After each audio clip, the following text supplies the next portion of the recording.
is Diana Makodao. I'm a senior maintenance engineer with the Drilling and Infrastructure Division in Geothermal Development Company. My job is maintenance of the drilling rig and auxiliary equipment. So think about it like the human body. I break down the rig like a human body. For example, we have the air system, which is the lungs. We also have the power system. And we also do things like greasing, which is like what do you do to your body? You grease your body, you paka mafuta, don't you? And the other things we do at the rig, we service the rig. That is like doing some exercise to ensure that every system is working correctly.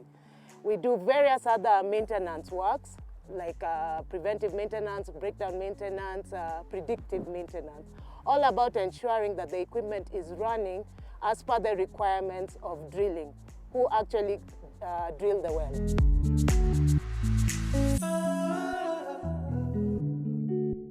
I am the product of an engineer and an economist. So I had my father as a role model because he's a civil engineer.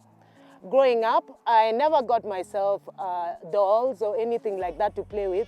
Instead, my father got me counting boxes, which enabled me to be better at maths, and I was good at sciences. And I went to university and I studied electrical and electronics engineering. I joined GDC in 2010 as a maintenance engineer.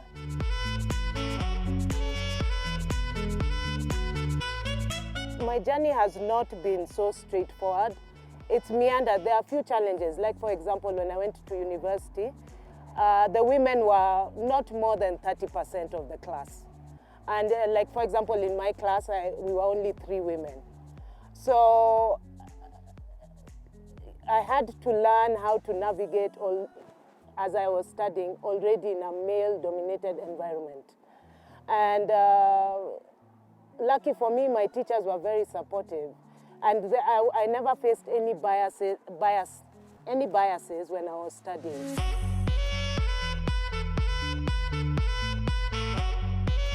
What I like about my job, honestly, is that it's like a problem-solving career.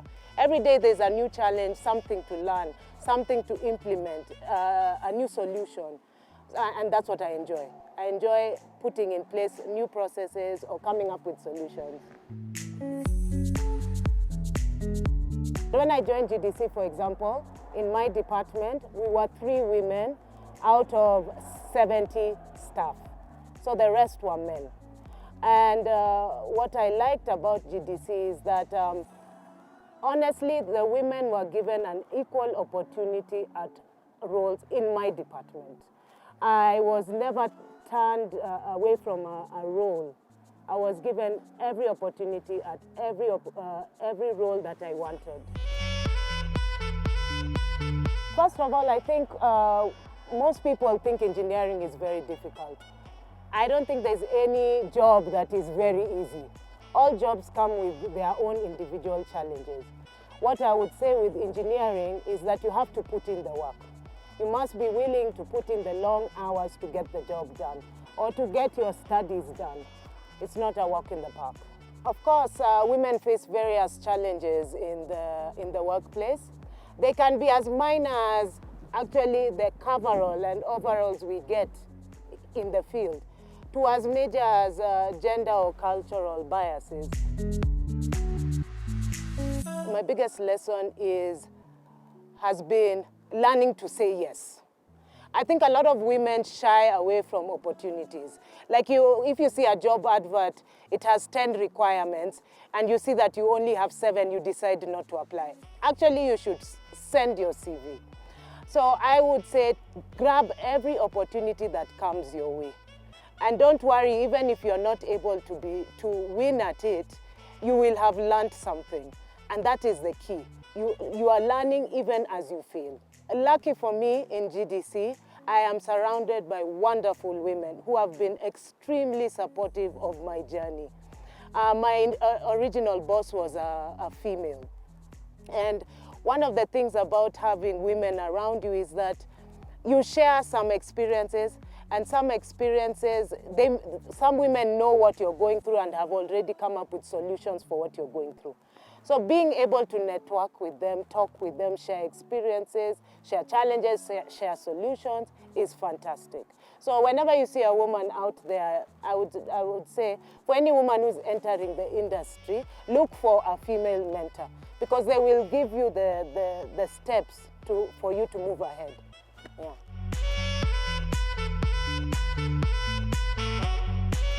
I think we need to start young.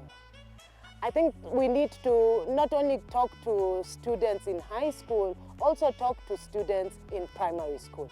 Get all, even men and women and young girls interested in the sciences young.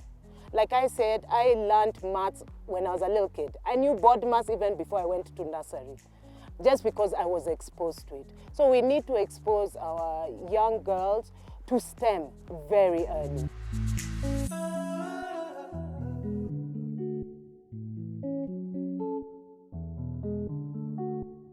Every step you take adds up. You may not see it at the moment, but you need to start now for you to affect your future.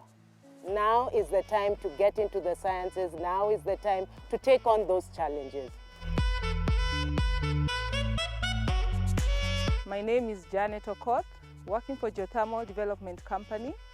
I've been here since 2015, so it's close to 6 years now. I'm in Geothermal Resource Management Department. I'm an engineer, and what we do mostly is we have divisions. We have the reservoir engineering, the steam fields management. So in reservoir engineering, we are able to evaluate the fluid flow within the earth and to be able to characterize the behavior once we discharge a well, to see the capacity that a well can give as output. Engineers, geothermal engineers, and first of all, geothermal is heat within the earth. So a geothermal engineer is supposed to work ways to extract the heat from the earth, bring it to the surface, and be able to use it directly or indirectly. And in our case, it's indirectly for electricity. I can say all my life, or let's start from primary school, I was good in subjects like maths, science, and basically I would get things pretty fast. An average student, but would get it pretty fast. I developed a love for maths and sciences in primary school, which my teachers saw. I'm a quiet person, so they would really try to involve me in projects, take part in science fairs, and to just showcase what I've learned in class and to demonstrate it through projects. I finished my primary school, then went to high school, St. George's Girls, where I was able to continue my passion and my love in maths and science. Though it was a bit challenging, because in primary you get where you get your multiple choices, but here you really need to express yourself. So I really need to come out of my comfort zone. I struggled a bit in Form 1 and 2, and I was advised again by my teachers on my strong points, and I just continued working hard, passed my exams, was helped in choosing subjects in my careers. I was supposed to be a doctor, because my dad is a doctor, my mom is a lecturer, but seeing him work, his passion, his dedication, I thought I would be in medicine. And following my passion of maths and sciences, I chose engineering, electrical engineering as my second option, and sports science as my third option. I also played basketball in my high school. I really love sports. So most of the challenges I face, even in the engineering world, in the technical field, some of them I face them in the sports field.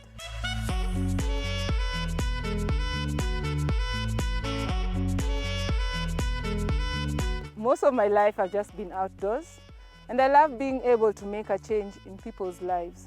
Traveling, not even far from the urban centers where we work, just going out to talk to children, students in the surrounding project areas. We are able to see not many people know so much about geothermal, not so many people know about energy. The access to electricity is also lacking.